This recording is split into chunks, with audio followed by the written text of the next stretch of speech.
Hello, it's Friday, and today we're going to be doing a AMA, or an Ask Me Anything, all about digital marketing. If you're new here, my name is Dale Davies. I'm the head of marketing at Exposure Ninja, and I'm pretty much here to answer all of your questions. It's great to see everybody in the chat. You can start by telling me where you're watching from today. I'd love to know all the parts of the world that we get people joining us from. We get people from Africa, Asia, East Asia, North America, South America, all over Europe. So it'd be great to know where you're watching from today, and you can tell me that in the chat right now. So where are you watching from today? If you are new here, by the way, do not forget to hit subscribe down below if you're watching us on YouTube. It'll tell you all about future live streams as well as all the new videos that Tim does. So we're doing 2 every week at the moment, one on a Monday, one on a Wednesday. And Tim is doing fantastic stuff for those. I'm really, really happy with them, and you learn so much from them. Also, today we're going to be doing a giveaway. So I'm going to give away a copy of this book, How to Get to the Top of Google. And to do so, all you have to do is use the hashtag ask within, here we go, let's change that up. Use the hashtag ask, and at the very end, I'll do a draw and pick out somebody to win a copy of this book. I'll send it to you a paperback. I've only got a few copies left now of the 2021 edition. And yeah, I've got the audiobook version. If you prefer, I can send it to you via Audible. I've got PDF version if you want it immediately rather than me sending it via post. So you tell me which way you prefer, but the only way you're going to have an opportunity to win it is if you use the hashtag ask. Let me just pop something on the screen to have a constant reminder. Let's pop that up as well. Request a review of your website, exposureninja.com/review. Cool. So I'm going to ask answer as many questions as I can. But before we do, I want to say thank you to Alan for becoming a YouTube member. So you can join as a member right now, and you'll get access to all of the emojis and special badges for being a member. We've just revised it, so it's down to only 99p, so you get all that stuff for very, very little at all. And John has re-registered as a member as well. Great to see you, John. Hi. Hello. I hope you're doing all right. Who else is here? We've got Mabel here as well. Aspect Warlar, hello, how are you doing today? Phil from sunny Tokyo. We've got Alan saying hello as well. We've got Mid Wales, got Mark watching from South Africa. Hello to you. Mark, I would love to know how you've come to know Exposure Ninja from South Africa. Is it via YouTube, or have you found us another way? I'd love to know. We've got Deepesh watching us in London as well. We've got Boris watching us from Oxford. Hello, Boris. Fantastic. It's great to see you all. Andrea, one of our fantastic marketing consultants who does one of our live website reviews sessions. So every couple of Fridays, we do live website reviews. So I believe this coming Friday will be with Freddie, and we'll be looking at all the looking at your websites, looking at how we can increase your traffic, how we can increase your leads, how we can increase your sales, all that kind of lovely stuff. So do make sure to hit subscribe down below, and you'll get notified when that live stream is going live. Wow, so many people in today. Fantastic. Great. Gasking. Cool. Lovely to meet you. So John, you started with a question. Right, cool. Let's get started. Let's have a little sup of coffee in my Exposure Ninja mug. Super. Okay. Google Submit URL seems to have stopped indexing submitted URLs in the last 10 days. I've found that Bing is much better at ranking submitted URLs and faster. Yeah, Bing is working with something called Index Now, which is like a new development. So if you search for Google Index Now, you'll probably find an article by Search Engine Land or one of those search engine reporting publishers, and they'll go into details about what Index Now is, and that's pretty much what Bing and Yandex have worked on together to index content faster, or at least to discover it. Because in Google's case, depending on the URL, they might not crawl it straight away. Most of the time they do. Sometimes there's a delay because of the stuff they're working on, but normally they will crawl it straight away. Otherwise, if it's a URL that has been around for a while, if you submit it now, they might not go to it straight away. They might put it on a delay. For example, if you're not submitted them live, they'll recrawl your URLs over a period of weeks, months, depending on how frequently they determine them to be updated. So if you've got a page on your website, for example, electronic parts category page, for example, they might determine that that's something that only needs to be crawled every 6 months. Whereas in the case of a news website where things change every couple of hours or every day, they'll recrawl those URLs every every day, every few hours. Sometimes it really depends. They have like a priority setting, which you can kind of adjust in the sitemap, but that's more complicated than I have now. So yeah, Bing is definitely faster at the moment in getting URLs indexed or crawled. But yeah, Google's the place you want to be. 92% of all market share, the market share for internet traffic comes through Google. So yeah, Bing might be faster in this case, but Google is where I put my time and attention. Hello, Jess and Grantham. Lovely to meet you. Jess is from our marketing team. It's absolutely superb. She's working on a fantastic article at the moment about the differences between Shopify and WooCommerce. So if you're currently considering changing or building a new website or new e-commerce store, that's one to look out for. It's either going to drop today or next week, and it's really good, really, really, really good. So definitely keep an eye out for that. If you want to keep abreast of all of the things that we publish, you join our Telegram community, which again is just in the description of this YouTube video. There's a link to our Telegram channel. You can follow us there. Otherwise, Facebook, all of our lovely social media channels, you can catch all of the newly published stuff there as well. Back to the questions. And maybe a breath for myself. Which is the better advertising network, Google or Facebook? That depends very much on which target market you're trying to reach. So, for example, if you are an e-commerce business owner and your products are more of an impulse buy, then you're better off going for something like Facebook/Instagram, because you can push your promotions out to both at the same time. That's the kind of audience that you want to get your products in front of, because people are scrolling through Facebook, they're scrolling through Instagram. Oh, that kind of looks cool. Let's go check it out. I'll go through to the website and I'll buy it. Whereas with Google, people generally do a lot more thought. There's less of an impulse when they're doing those searches. Sometimes there is. So if I see something on Facebook, I might then go to Google and search for that product and think, oh, I wonder what my options are, because that website didn't look great. Maybe I'll have a look around for, I don't know what it could be, oat milk chocolate, for example. I'll have a look around these other websites to see which other companies are worth trying out instead. So it depends entirely on what you're selling. If it's a service, probably go with Google, because people are looking for services on Google. They're not looking for them on Facebook. If it's a product, more of an impulse purchase, I would go with Facebook in that instance.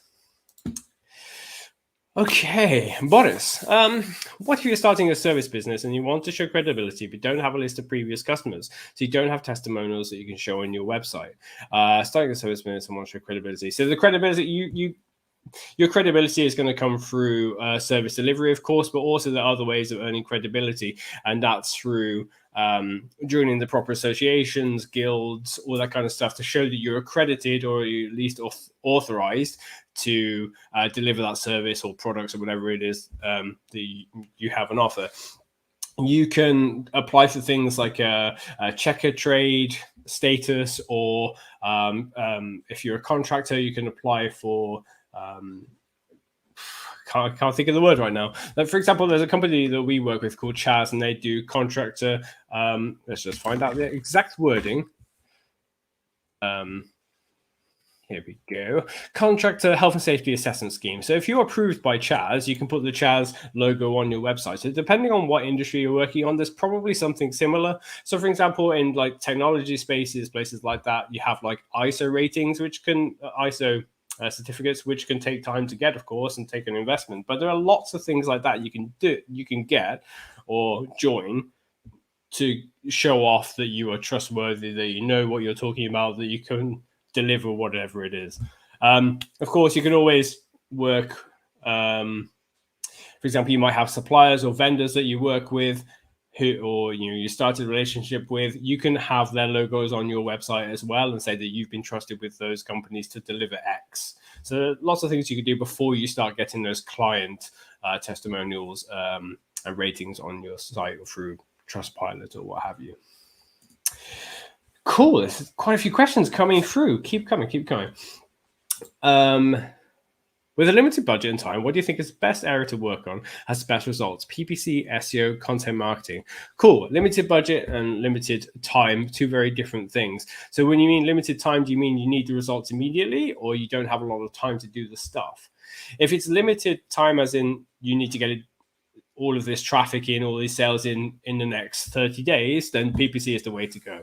That's how you're going to get people onto your website or seeing your product, your services really, really quickly, compared to SEO or content marketing, which I believe has the best ROI and delivers the best long-term gains, is a kind of a slow burn thing. So some of the time you don't see results for the first 3 months, 6 months, 12 months, depending on how competitive your industry is. If the search results are super competitive, where, for example, an industry, a business in that industry is spending £28, £35 per click on the ads at the very top, that's highly competitive. It may take you a year, 2 years to really break through that top 10 into the top half of those search results.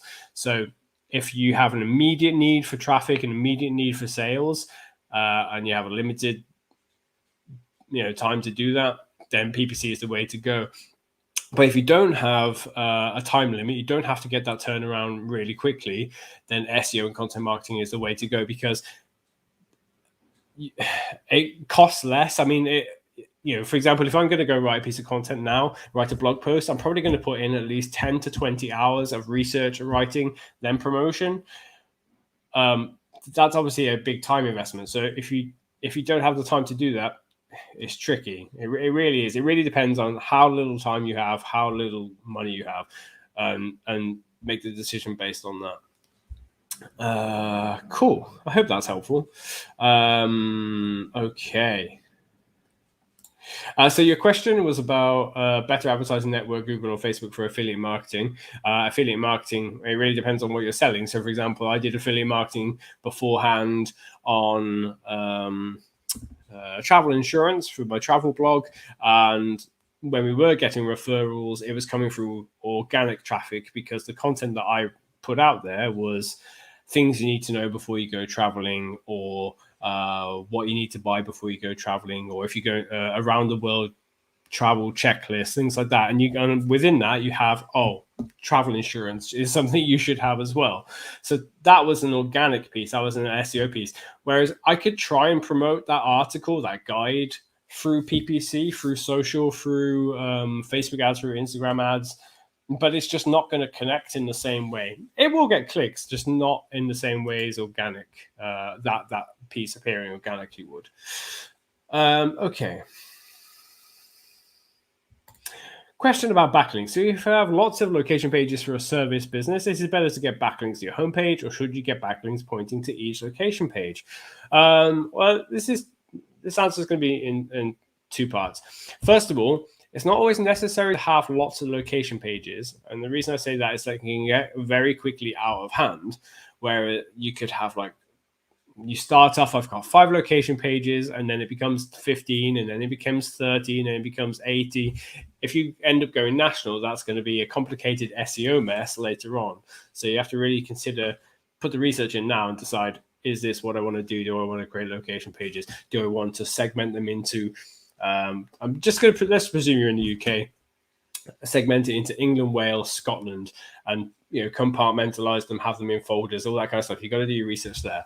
But in terms of, like, your second half of the question, in terms of backlinks, you should really be getting page-specific backlinks. So you can get homepage backlinks, and the majority of a website's backlinks tend to be to the homepage. But if you want a page to move up the rankings, it has to be page-specific.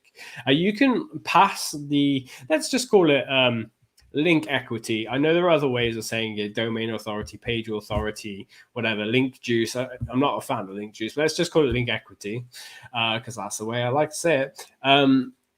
You can redirect it from one page to another. So if you do have it coming through to one page, you can then internally link to another page that's related. Important, it must be related in some fashion. You can then redirect that link equity, link energy, to these other pages. So let's say you've got 100 points that come through to that page. You then link to another 3 pages from that page. That's 30 points to that page, 30 points to page B, 30 points to page C. So yeah, you do want to get page specific. In my opinion, it's better to get page specific backlinks, but you can redirect some of that link equity to other pages. after you earn them if they're heading into the wrong place, or to power pages that naturally earn more links because they're a better quality page or they have more answers. So for example, if you have a guide about travel insurance, you might earn more backlinks to that page because it's really, really well written, it's really insightful. You can then redirect some of the link equity you're earning to related pages, such as which is the best travel insurance plans for a traveling family, which are the best traveling insurance plans during the COVID era and stuff like that. And by saying COVID, I think I've just demonetized this video, but it doesn't matter. That's not what we're here for. I hope that's helpful. Cool. Time for a little breather and a sip of coffee. If you enjoyed what you heard me babble on about so far, do hit like down below. If you're watching us on Facebook, LinkedIn, Twitter even, you can just hit like, hit love, give me a heart, give me one of those bulb insightful things on LinkedIn. That's very, very helpful indeed. And if you're on YouTube, hit like. Got 18 people watching and there aren't 18 likes on YouTube just yet. So please do hit like. Cool. Okay.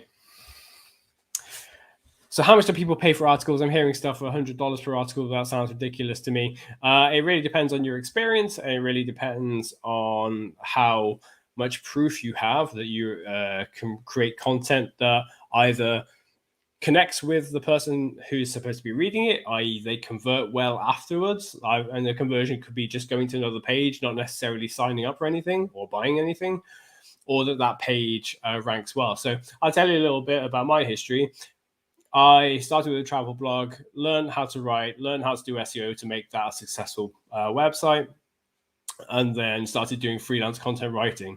After that point, after I started to actually earn some results, that made it a lot easier for me to earn gigs, if you want to call them that, because I could show, oh, this page I wrote earned this much traffic, this page I wrote earned this many leads, the page I wrote ranks first for this phrase. So, for example, I managed to rank my website for queries that Expedia and Booking.com were all trying to rank for, and I was ranking above them. So that's quite a bit of equity, equity in my pocket to say to someone I want to write for, oh, this is what I'm capable of. I'd like to do it for you as well, and this is how much I cost. And if you can prove that you're a good writer, you can earn results. That pushes your hourly rate up and up and up. So that'd be my advice to you: would be do what work you can for whichever rate you find acceptable, but focus on how you can make that super successful piece of work and record the results of it as well. And best of luck to you. Cool, Brian. When you're reviewing or evaluating client websites, do you work down a checklist? If yes, how important do you think it is to have processes? Everything in Exposure Ninja is process-based. So we are heavily...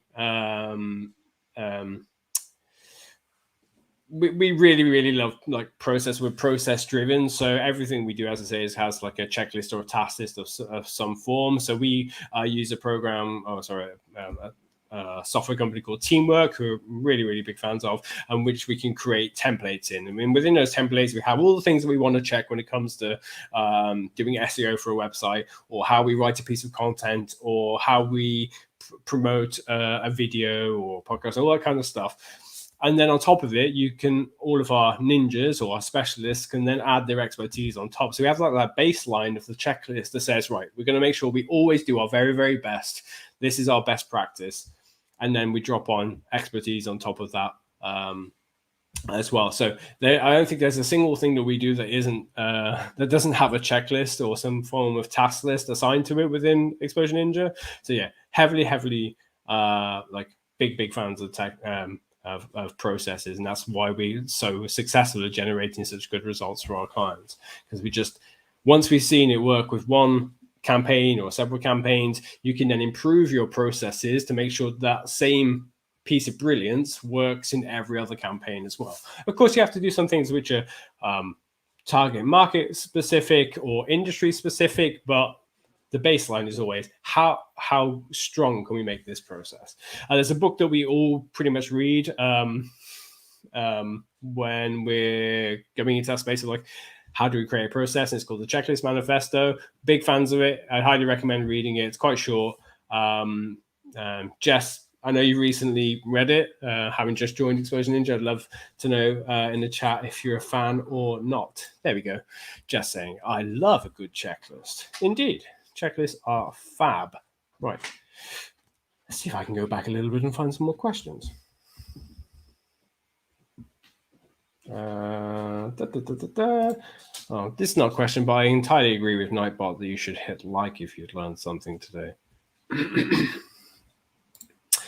Okay, this is going to be a bit more of a challenging question, which I love. What should your backlink strategy be for B2B SaaS, especially when competing against legacy competition that have way more backlinks or avenues for backlinks? Cool. Competitor research. Look at what they're doing well. Look at where they're leaving open spaces that you can fill. So let's say you're competing against HubSpot. HubSpot. They pretty much dominate a lot of like the marketing terms. If you search for anything when it comes to like informational search, they'll come up, but they're not covering everything. And they may not be covering the same queries that your target market is trying to reach. So for example, B2B SaaS is wide. It's really, really wide. You know, you've got marketing tools, you've got certain scheduling tools, you've got all kinds of stuff that people could be looking at, analytics, so on. You can just fill the gaps that they haven't filled yet. So look through their, do competitor research, look at all the pieces that they've written. What have they not covered yet? So my first starting point would be, what do I want our website to appear for? I want to make sure they appear for this search query, for this search query, for this search query, all at the very beginning of the buyer funnel. Make sure I've got all of those covered. Which ones are our competitors ranking top for? Okay, which ones are they not? Which ones are our opportunities? So focus on those opportunities first and rank for those.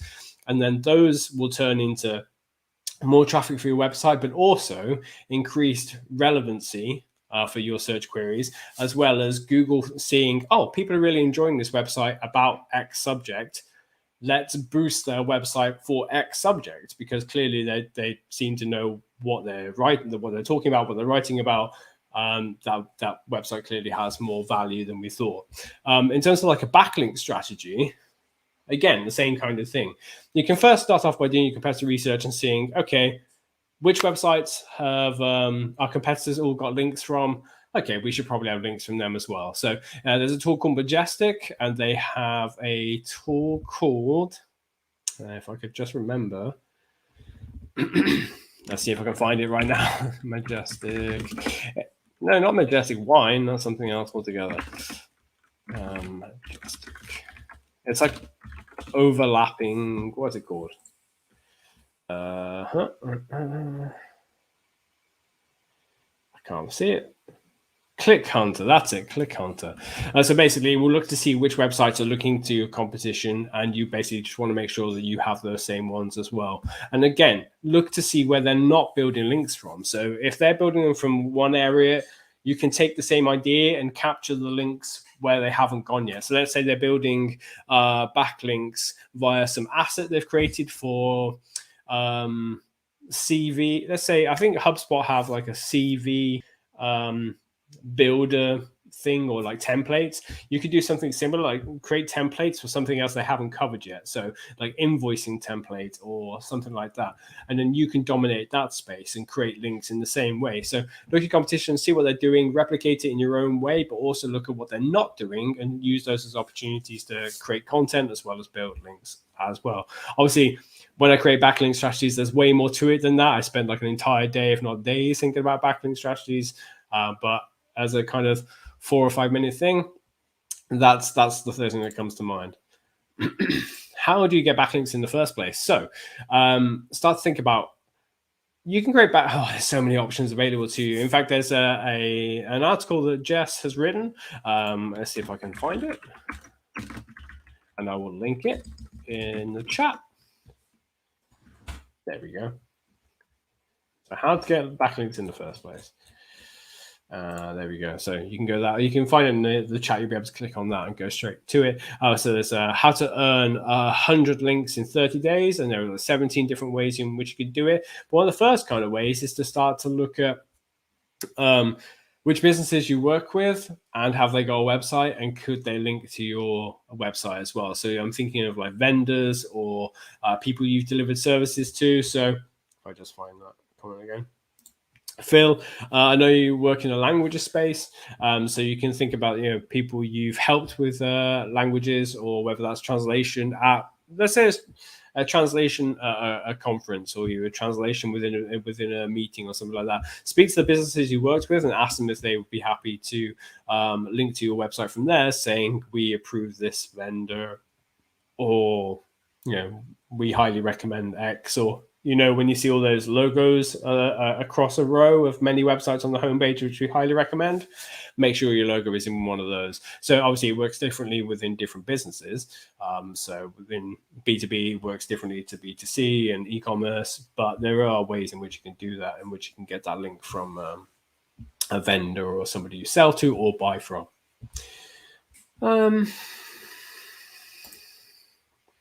One more question. Any ideas what to do if we rank for some keywords we don't want to? I'd be curious what kinds of keywords you don't want to rank for. I mean, one way you could do it is just to no index the page. So there is a piece of code which you can add to your pages to tell Google to not index them at all. But if you do want a page to be indexed, but not for that particular query, you can start to look into why Google might think your website should rank for that query. So it may be that there's a paragraph within there, or there's an internal link to that page, either with that text or in a paragraph about that particular subject, or there might be an external backlink, which the content is about that subject.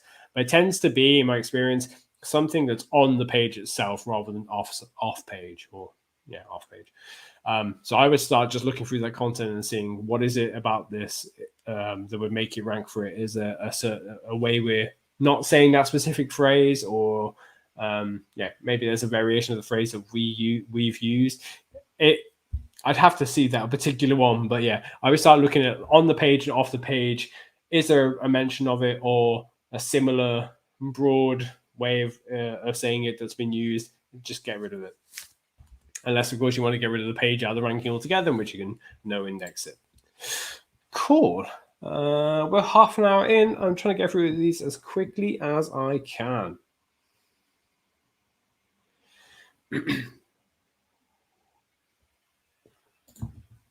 If I was creating an affiliate program, or AWin or ClickBank for my e-commerce program, what are the chances that no affiliates sign up? What's the average success rate of a program? Now, I can only talk from my own experience of doing affiliate stuff.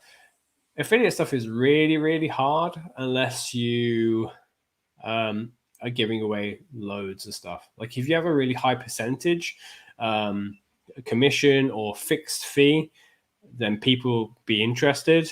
I can tell you that I was getting like £50 per sign up for one website, which at the time was like a really, really great deal. So of course we promoted that website a lot. Fortunately, we were using that website personally before that.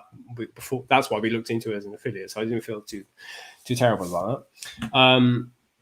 But it can be really tricky. I don't know if necessarily affiliate is the right way to go. It really depends on what your offering is. If it's a service or product, really depends. I think a lot of success with affiliate stuff has to do with brand recognition or brand awareness. Like your brand needs to be pretty well known sometimes, or you need lots of people speaking about your brand at one time for people to start thinking, oh, actually, maybe I'll consider them, because they have all those other options as well. So if you're an emerging business in the website hosting space, you could create an affiliate program for your website, but it's going to be a slow burn because people don't know who you are. So unless you have a really, really favorable rate, which you then reduce in the future once you earn that success, then it can take you a while to do. But personally, I do like to have affiliate schemes as a part of my marketing mix when working in some industries. Very much depends on that question from earlier of how much time do you have in terms of like how much time can you put into it, and how urgently do you need that increase in traffic and signups as well. There's 18 likes, fantastic. But now there are 28 people watching. So how many likes do we have now? Super. Oh, Nightbot with a fantastic suggestion. Make sure you go to exposureninja.com/review and ask for a review of your website and your marketing. And one of our team will record a video outlining exactly how they'd increase your traffic or your leads or your conversions. Depends on really what your focus is. But they'll tell you in a 15-minute video exactly what they would do to help you reach your business goals. Go to exposureninja.com/review. Hello, good morning to you too. Cool. Let's get back into this. So, is it a good way realistically to buy from these content writing services for £20 per article, but have a website pay you £100 for an article, thinking that you wrote it? I no, don't do that. How do I get conversion rate up for blogs? I have position 1 blogs, but the conversion rate is low for a number 1 SERP. I've tried different titles, descriptions, but without much effort. So the click-through rate. I think I might have read that as conversion rate, click-through rate. It really depends on the query. Yeah, if you've got a steady amount of traffic, what I would do is do some A/B testing. So there are tools in which you can do that with, but they cost like an absolute fortune. So your workaround can be that you change the title, or just your title, page title, and page description for like a period of a couple of weeks and see what the conversion rate is like. Then change it again, see what the conversion rate is like. Change it again, see what the conversion rate is like. But that's really dependent on you have a steady amount of traffic. So if it's a seasonal term, you expect it's going to go up and then back down again after the holidays are over, it's going to give you a very limited time in which to test it. But like with our own campaigns, we always keep trying something new. Look at other companies and seeing what they're doing. So you can look through your search results for that specific term and think, okay, my title is better than these other ones. What else is it playing into it as well? Is it that the other brands are more well known? Should I include my brand name? Should I omit it? But also, what might work that's not being done here? So, for example, could you take like a BuzzFeed approach and make it like a really clickbaity title? So you'll never believe all these things, etc. So one tool you can do to like analyze how good your title is it's called Headline Analyzer, which is by CoSchedule. I'll just see if it's still available. Analyzer by CoSchedule, because I think they stuck a login into it. Let's just see if I can find it for you. Write better headlines. Bear with me. I'll show it on the screen. Ta-da! Okay, let's get that on the screen. Boom. Right. I'm just going to remove your question for a second. I still want to cover it, of course. So this is the CoScheduler by CoSchedule. This is just a modal. So number 1 free headline analyzer. So let's just jump over to BuzzFeed and see what kind of title I can steal from theirs. I'll steal one of theirs. There we go. Cool. I'm going to drop it in here and get what's this? No, go away. Get my login. Okay, bear with me a sec. Okay, I'm back in again apparently. Cool, let's try this. Write your headline here, analyze. How likely would you recommend this? I would recommend it to everybody on the stream. It's fantastic. Cool. So you get like a nice little headline score of how strong this title is. It tells you if you have a low score, or even in this case, not a perfect score, how you can improve it. So you can increase your emotional words. Let's just make sure you can see that properly. Increase your emotional words, increase your common words, and even gives you an idea of like open the word bank. Here are some suggestions you can use: agony, advice, anxious, and you just go through this list and see, okay, what can I do to improve this? Make it more emotional. Is it emotional enough? Are there power words in there? What's the word count like? What's the reading level like? This is super. So if you just want to check and see that your headings are effective, you can just drop it into here and get some, automated, like it's just a piece of code, but another opinion on how much better your titles could be. So make them as strong as you can, and hopefully that should increase performance. So let's get rid of that. Just a reminder, if you haven't already, you can use the hashtag ask and win a copy of How to Get to the Top of Google, which this is a 2021 edition. So this is your last opportunity to get this before we re-release it next year. So yeah, make sure you use the hashtag ask in the live chat. Let's close that. We've had 3 people use the hashtag so far. I know there are more than 3 of you that would like to have a copy of that book. So just use the hashtag ask, even if it's just on its own. You don't have to have the question with you if you do not want to. Right. How are we doing for time? 25 minutes left. Okay. All right. Let's get through some more of these questions. Cool.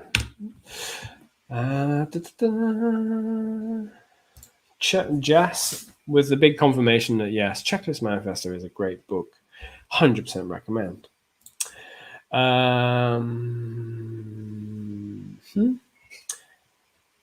My market just doesn't have many backlinks. Should I fret about this? I mean, if you want your website to rank top for your most important search queries, I would fret about it.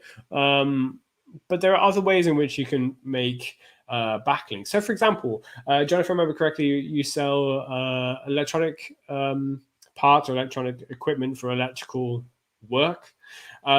You can do, what I would do is just like a mind map. This is pretty much how I brainstorm all of my backlink creation. Is I do a mind map around that singular subject of, okay, my subject matter is electronic parts, let's say. What relates to that? So electronic parts might be car parts or airplane parts, or maybe not parts at all relate to electronics. And then let's say from electronics, you can think about cool electronics, interesting electronics, the first electrical handheld items ever created. I'm thinking of one company who did an interactive piece which talked about like the history of home entertainment devices, and they had like a really cool kind of infographic that, well, it was like a slide long thing that went from the very first TVs, and then you had the very first VHS players and all these kinds of things. You can make a really interesting piece which is tied to what you do or what you sell, but it doesn't have to be about that thing. So you can talk about electronics in some fashion and then make that so interesting or useful. So for me, the best kind of link building content is something that is useful. Like you can, like digital PR is a fantastic thing, and we use it for pretty much every one of our campaigns. So where you create a story and you promote a business through that story, that's fantastic for earning backlinks. But what I believe to be the superior thing is creating an evergreen piece of content that is useful to people. So for example, our blog content is intentionally actionable.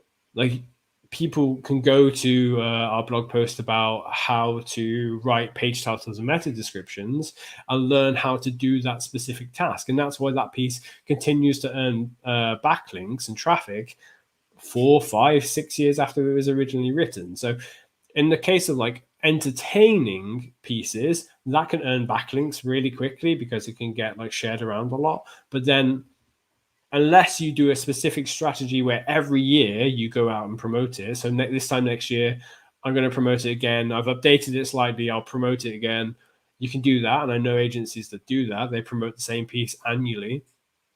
Or in the case of like the page titles guide that we wrote, it earns links by itself always, because it's always useful and we keep it as useful as possible and up to date. So there's definitely a way of making backlinks in your market. You just have to think maybe a little bit outside the box. Okay. Jess, we have a video version of that blog coming Monday, so make sure you subscribe and have notifications so you don't miss it. Jess, you should be on screen with me as well. You can just drop in all these factoids. How do you see the future of AI content? Fantastic question. So I know people who have used AI content to create websites that do rank and they do okay, but no matter how good pieces of like AI software become, I believe there's like a human emotional element that people use when they write that is just, it can't be replaced with AI. So a piece of content can be generated but can you connect with someone in the same way? I don't believe that to be the case. So, you could have a robot creating some AI creating ad copy for your Facebook ads or your Google ads and stuff like that. But at the end of the day, I believe that handwritten on a piece of paper first copy that's then used in adverts is way more effective than that. So yeah, I think it'll be a useful component of content creation. I don't necessarily think it's a replacement. I have an example of that. For some reason, we rank highly for bad translation.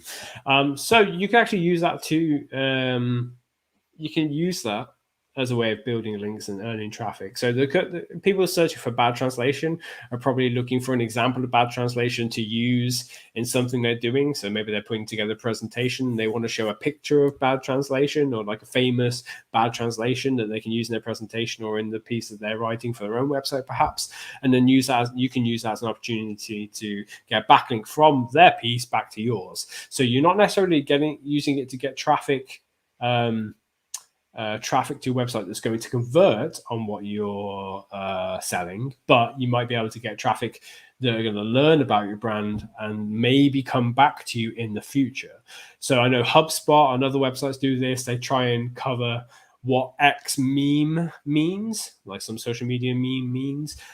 They don't get that traffic because they know that person is going to convert and buy their marketing software straight away. They're planting the seed of, oh, you should know about HubSpot. So next time you are thinking about that in 6 months or 2 years' time, HubSpot is the first brand that you think of. So you can use that to your advantage for sure.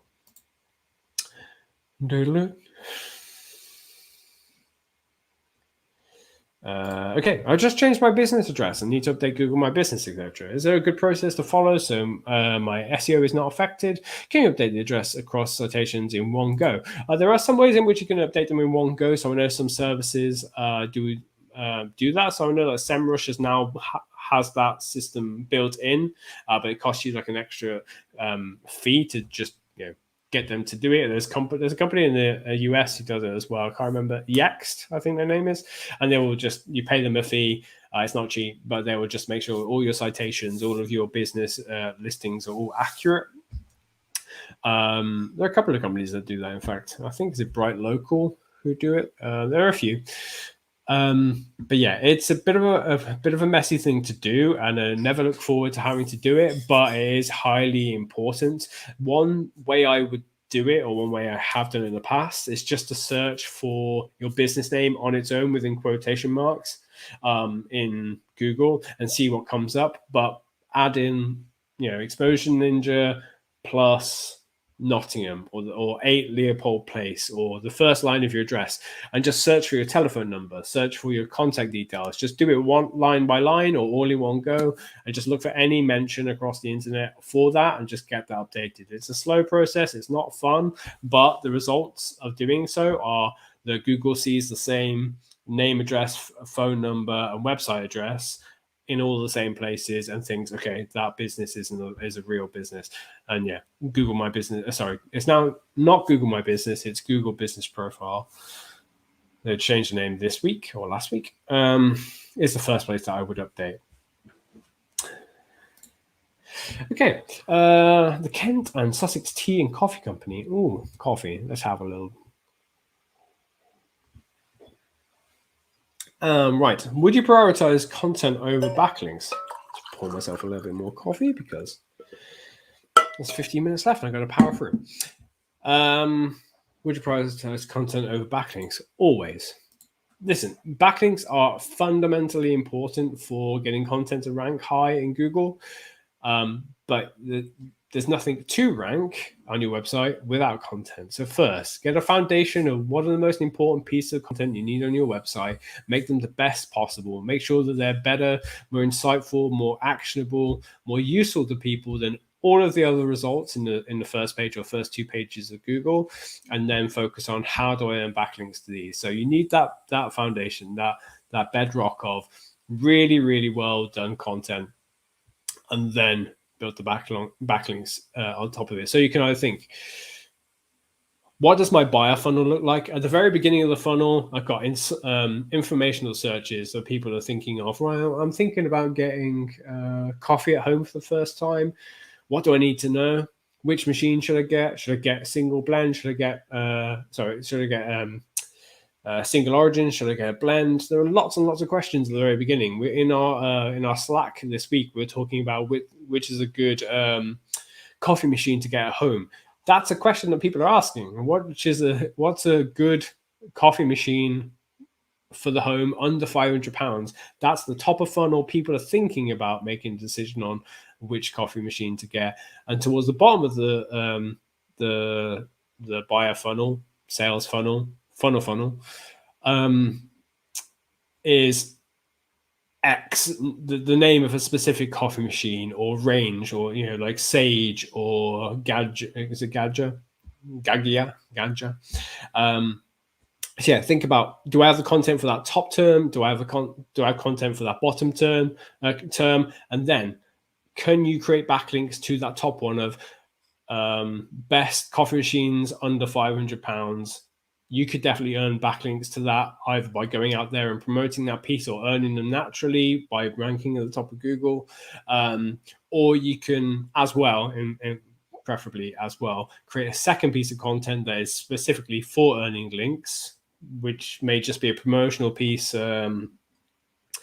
For example, you can do data outreach, which is something we use a lot within Exposure Ninja, where you get loads of data that you might have from your customers that you sold tea to, you sold coffee to. What can you learn from that data about people who buy coffee, who buy tea, and turn that into some kind of story? And then that story will be unique to you because only you have access to that data. And you can then go and promote that to either other publishers that talk about tea, who talk about coffee, or if it has wide kind of mass appeal, you can do it. You can try and publish that story, promote that story on news websites, The Sun, Daily Mail. But a good kind of port of call when thinking about that is go to the food sections of those websites and think, okay, how are they talking about tea? How are they talking about coffee? Is there a new way of talking about this that we can fill that gap? Or you can look back and think, okay, last year they had a really popular piece about X. Can I write an updated version of that, but with our twist on it? So yeah, just make sure you're thinking about all the queries that people are going to be considering in their buyer journey. Make sure you have them covered on your website, and then you can start to think about how you earn backlinks to those pieces. So yeah, there's a lot to take in there, but hopefully that's helpful. Cool. Thank you so much. My pleasure. Absolutely love doing these streams. Brilliant. Thank you so much. Oh, you're so kind. And yes, people using hashtag ask as well. So we have 8 people. Super. 8 people who've used the hashtag ask. Ask lol. Let's find some more questions.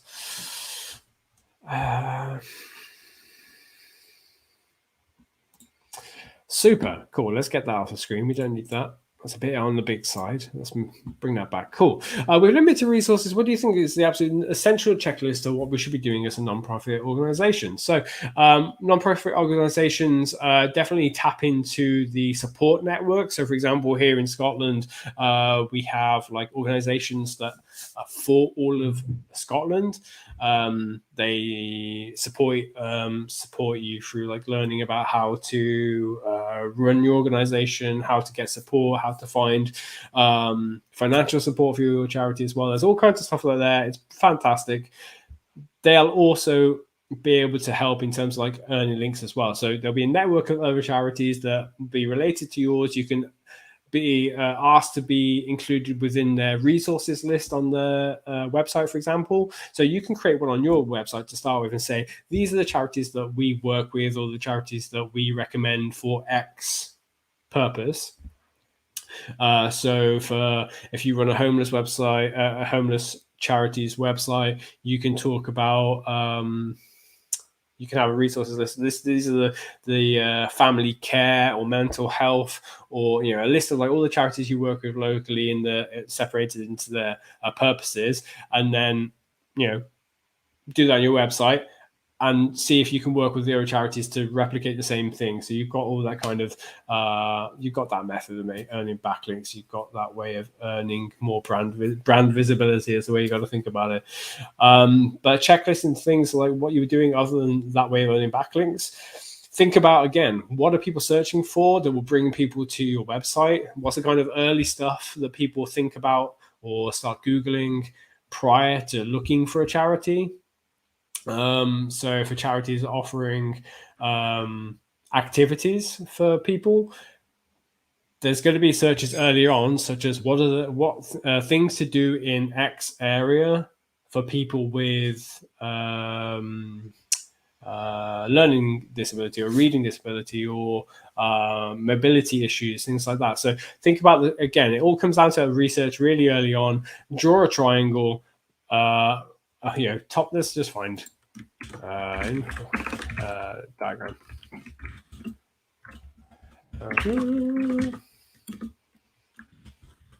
I will share it on screen.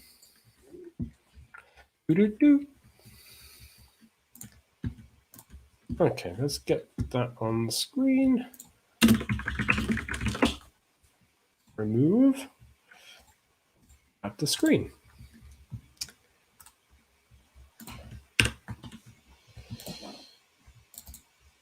Okay, bear with me. Sorry, everyone.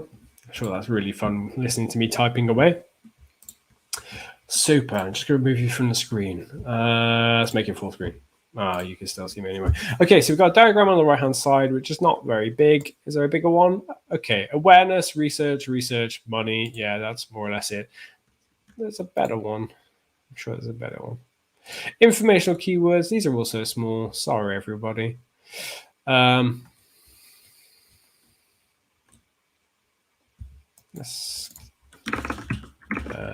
Keyword intent.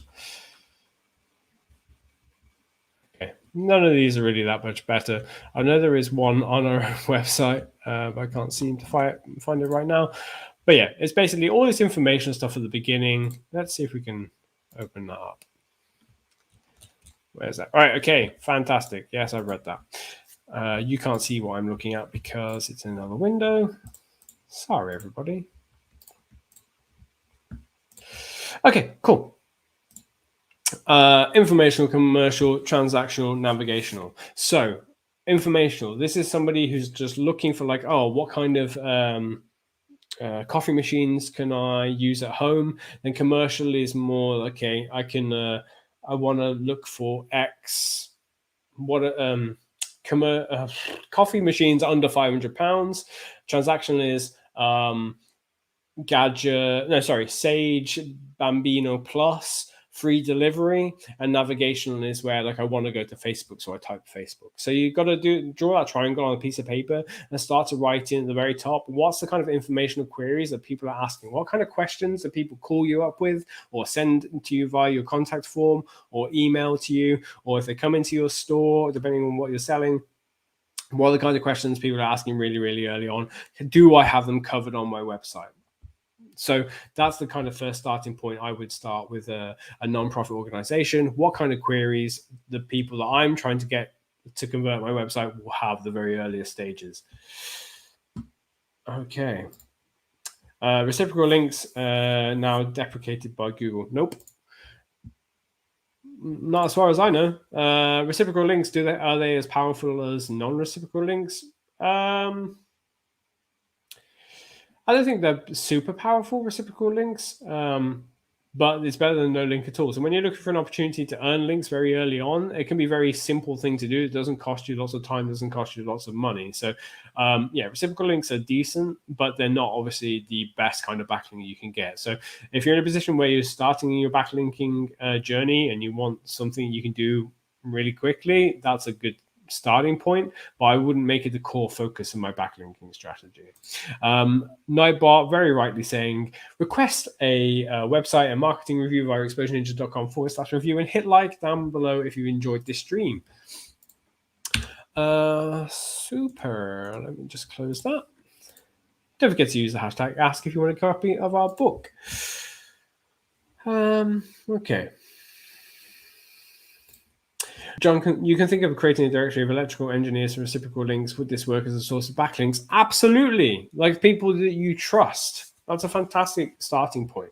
Directories are never like the best thing you can do with a website in terms of link building, because it can get like really big and like quite difficult to manage. But if we're talking like about just a page, it's a really good starting point.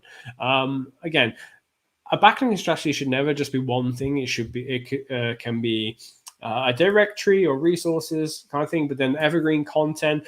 I mentioned earlier, Jess wrote that piece that's 17 different ways of earning backlinks. I would go straight to that blog post if I were you, and if you're watching this and you're thinking of how you can earn backlinks, start off by going to that blog. It's really, really helpful. But would I start with a directory of electronic engineers? Absolutely. Okay, is there anything I can do to skyrocket a product even more at the moment? I'm now ranking #1 for it. Fantastic. And I wanted to hit the SEO stratosphere. Cool. So start thinking about variations of that search query. So if you're ranking for coffee machine, for example, like you're ranking for Gadget coffee machine, think about all those variations of people doing Gadget versus Sage. So competing against each other. So Jess in our marketing team is working on a piece of content which is WooCommerce versus Shopify, which is the best one for you. So you can think of, you might be selling WooCommerce SEO or WordPress SEO or WordPress or WooCommerce dev web development, which is what we do as well, or Shopify development, which is what we do, or Shopify SEO, which is what we do.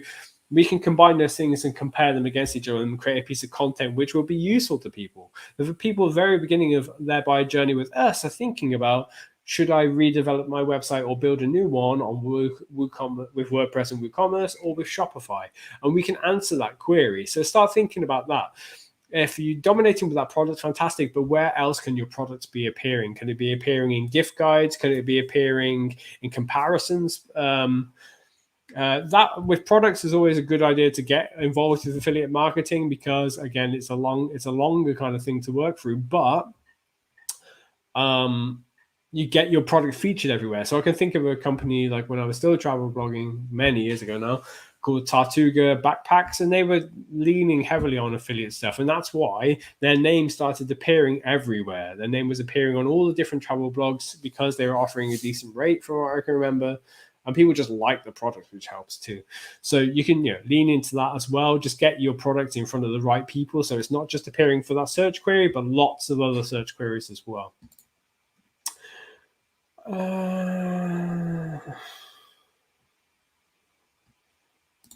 Cool. Cool. Right, we've got just a minute left. I'm just double checking in case I have skipped any questions. I had to just block somebody just now for being silly. If you are going to be silly in the live chat, I am going to block you, and you're not going to find your way back again. So sorry. Please behave. Just be respectful. That's all we ask. Cool.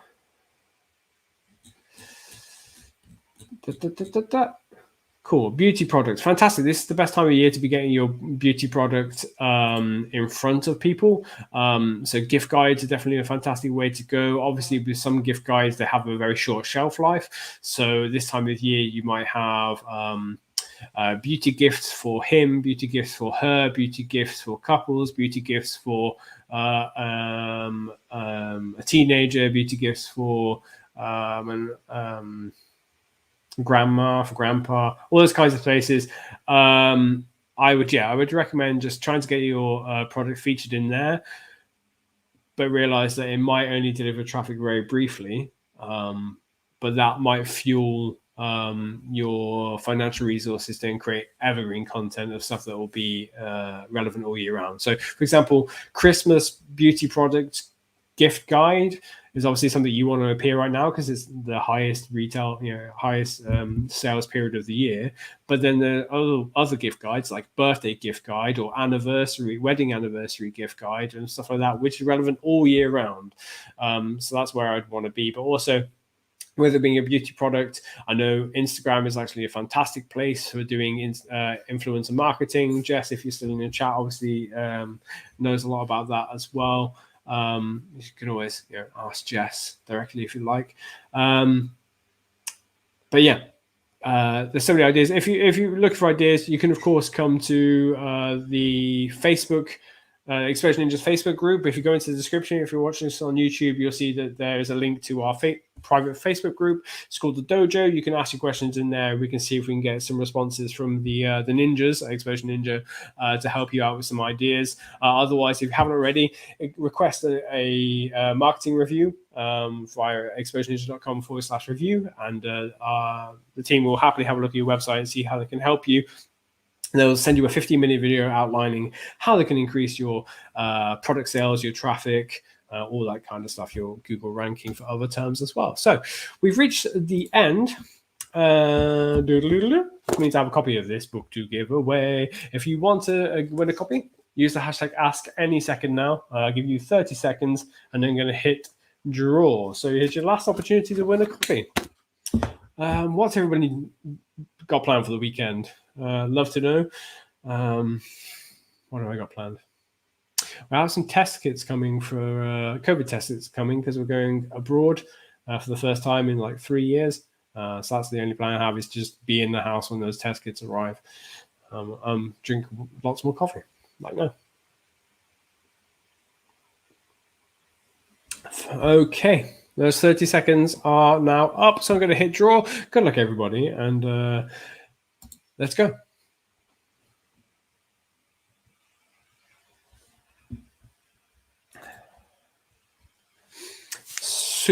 Always happy to help, John. You know me. Michelle, absolute pleasure. Phil, pleasure as always to see you. And Phil, you won a copy. Phil, your copy should already be on its way to you. So I'm going to draw again. Because you already got a copy you won previously. Phil, you're running for charity. That's fantastic. Congrats. That's a lovely thing. Good luck to you. Phil.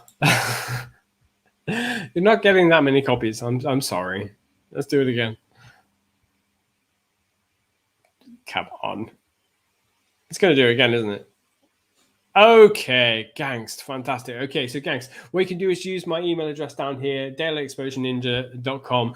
Send me the postal address you'd like me to send it to, and I will get that dispatched to you by the end of today.